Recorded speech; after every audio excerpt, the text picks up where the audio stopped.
ಬೆಂಗಳೂರಿನಲ್ಲಿನ double ಮರ್ಡರ್ಗೆ ಸಿಕ್ತು big twist. ಅನುಮಾನದ ಭೂತಕ್ಕೆ ಇಬ್ಬರ ಗತಿಯನ್ನ ಮುಗಿಸಿದ್ದ ಮಲತಂದೆ. ಬೆಂಗಳೂರಿನ ಅಮೃತಹಳ್ಳಿಯಲ್ಲಿ ಆದಂತಹ ಡಬಲ್ ಮರ್ಡರ್ ಪ್ರಕರಣಕ್ಕೆ ಇದೀಗ ಬಿಗ್ ಟ್ವಿಸ್ಟ್ ಸಿಕ್ಕಿದೆ. ಅನುಮಾನದ ಭೂತಕ್ಕೆ ಇಬ್ಬರನ್ನ ಕೊಲೆ ಮಾಡಿದ್ದ ಮಲತಂದೆ. ಅಮೃತಹಳ್ಳಿ ಠಾಣಾ ವ್ಯಾಪ್ತಿಯಲ್ಲಿ ನಡೆದಿದ್ದಂತಹ ಇಬ್ಬರ ಕೊಲೆ. ಪತ್ನಿ ಮತ್ತು ಮಕ್ಕಳ ಮೇಲೆ ಅನುಮಾನ ಪಡ್ತಾ ಇದ್ದ ಈ ಸುಮಿತ್, ಅನುಮಾನದಿಂದಲೇ ನಿತ್ಯವೂ ಸುಮಿತ್ ಜಗಳ ಆಡ್ತಾ ಇದ್ದ. ಹಲವು ಬಾರಿ ಸಂಧಾನ ಮಾಡಿದ್ರೂ ಕೂಡ ಆರೋಪಿ ಸುಮಿತ್ ಸರಿ ಹೋಗಿರಲಿಲ್ಲ. ಅಣ್ಣನ ಮನೆಯಲ್ಲಿ ಮಕ್ಕಳನ್ನ ಪತ್ನಿ ಅನಿತಾ ಬಿಟ್ಟು ಬಂದಿದ್ರು. ಕ್ಷಮೆಯನ್ನ ಕೋರಿ ನಾಟಕ ಮಾಡಿ ಮತ್ತೆ ಅವರನ್ನ ತನ್ನ ಮನೆಗೆ ಕರ್ಕೊಂಡು ಬಂದಿದ್ದ ಆರೋಪಿ ಸುಮಿತ್ ಅದಾದ್ಮೇಲೆ ಮಕ್ಕಳನ್ನ ಕೊಲೆಗೈದಿದ್ದಾನೆ ಅಂತ ದೂರನ್ನ ಪತ್ನಿ ಕೊಟ್ಟಿದ್ದಾರೆ. ಸುಮಿತ್ ವಿರುದ್ಧ ಪತ್ನಿ ದೂರು, ಆರೋಪಿಗಾಗಿ ಹುಡುಕಾಟ ಮುಂದುವರೆದಿದೆ. ಪೊಲೀಸರ ತನಿಖೆಯ ವೇಳೆ ಒಂದೊಂದೇ ವಿಚಾರ ಈ ಸುಮಿತ್ ಬಗ್ಗೆ ಬಯಲಾಗ್ತಾ ಇದೆ. ಈತ ಡೆಲಿವರಿ ಬಾಯ್ ಆಗಿ ಕೆಲಸವನ್ನ ಮಾಡ್ತಾ ಇದ್ದ ಸುಮಿತ್ ಅನಿತಾ ಎರಡನೇ ಪತಿ. 14 ಮತ್ತು 16 ವರ್ಷದ ಮಕ್ಕಳನ್ನ ಈತ ಕೊಲೆ ಮಾಡಿದ್ದ. ಪದೇ ಪದೇ ಮನೆಯಲ್ಲಿ ಜಗಳ ಆಗ್ತಾನೇ ಇತ್ತು. ನಿರಂತರವಾಗಿ ಜಗಳ ಆಗ್ತಾ ಇದ್ದಿದ್ದರಿಂದ ಅನಿತಾ ತನ್ನ ಅಣ್ಣನ ಮನೆಗೆ ಮಕ್ಕಳ ಸಮೇತ ಹೋಗಿದ್ರು. ಅಲ್ಲೇ ಮಕ್ಕಳು ಇದ್ರು. ಆದರೆ ಅಣ್ಣನ ಜೊತೆ ಮಾತುಕತೆಯನ್ನು ಮಾಡಿ ರಾಜಿ ಸಂಧಾನವಾಗಿ ಮತ್ತೆ ಪತ್ನಿ ಮತ್ತು ಮಕ್ಕಳನ್ನು ಮನೆಗೆ ವಾಪಸ್ ಸುಮಿತ್ ಕರ್ಕೊಂಡು ಬಂದಿದ್ದ. ಆದರೆ ಇವನ ಬುದ್ಧಿ ಸರಿ ಹೋಗಲೇ ಇಲ್ಲ. ಪದೇ ಪದೇ ಜಗಳ ಆಡೋದು, ಅನುಮಾನ, ಇದು ಇವತ್ತಿನ ಈ ಒಂದು ಬೆಳವಣಿಗೆಗೆ ಕಾರಣವಾಗಿರೋದು. ಆತನ ಅನುಮಾನದ ಭೂತಕ್ಕೆ ಇಬ್ಬರು ಮಕ್ಕಳು ಮೃತಪಟ್ಟಿದ್ದಾರೆ. ಅಪ್ರಾಪ್ತ ಬಾಲಕಿಯರು ಸಾವನ್ನಪ್ಪಿರೋದು.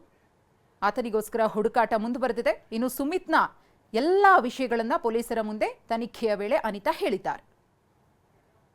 ಅವರು ನಮ್ಮ ಮನೆಗೆ ಬಾಡಿಗೆಗೆ ಬಂದಿದ್ರು. ಅದು ಪ್ರಾಬ್ಲಮ್ ಏನಿರಲಿಲ್ಲ. ಅವ್ರದ್ದು ಪರ್ಸನಲ್ ಏನು ಪ್ರಾಬ್ಲಮ್ ಅಂತ ಗೊತ್ತಿಲ್ಲ. ಅದೇ ನಿನ್ನೆ ರಾತ್ರಿ 5 ಗಂಟೆ ಹಂಗೆ ಗೊತ್ತಾಗಿದೆ. ಎಷ್ಟು ವರ್ಷದಿಂದ ಇದರಲ್ಲಿ? 1 ವರ್ಷ ಮೇಲೆ. 1 ವರ್ಷನಲ್ಲಿ ಬಾಡಿಗೆನಲ್ಲಿ ಈ ಮನೆಗೆ ಬಂದಿದ್ರು. ಮನೇನ ಬಸ ಇವಾಗ 1 ವರ್ಷ ಆಗಿದೆ ಅಷ್ಟೇ.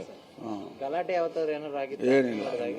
ಸರ್, ಅವರು ಮದುವೆ ಆಗಿಲ್ಲ ಅಂತ ಹೇಳಿದ್ರೆ ಹೆಂಗೆ? ಎರಡೇ ಮದುವೆ ಅಂತ ಈಗ ಪೊಲೀಸರು ಹೇಳ್ತಿರೋದು. ಈ ಕುರಿತು ಮತ್ತಷ್ಟು ಮಾಹಿತಿಯನ್ನ ಕೊಡೋದಕ್ಕೆ ನಮ್ಮ ಪ್ರತಿನಿಧಿ ಜಗದೀಶ್ ಇದೀಗ ನೇರ ಸಂಪರ್ಕದಲ್ಲಿದ್ದಾರೆ. ಜಗದೀಶ್, ಮಲತಂದೆಯ ಕೃತ್ಯಕ್ಕೆ ಬೆಂಗಳೂರೇ ಬೆಚ್ಚಿ ಬಿದ್ದಿತ್ತು. ಈಗ ಪ್ರಕರಣಕ್ಕೆ ಸಂಬಂಧಪಟ್ಟಂತೆ ಆತನ ಪತ್ನಿಯ ಬಿಗ್ ಟ್ವಿಸ್ಟ್ ಅನ್ನ ಕೊಟ್ಟಿದ್ದಾರೆ. ಏನಂತೆ ಇದು ಕೌಟುಂಬಿಕ ಕಲಹದ ವಿಚಾರ? ಏನೇನಾಗಿತ್ತು?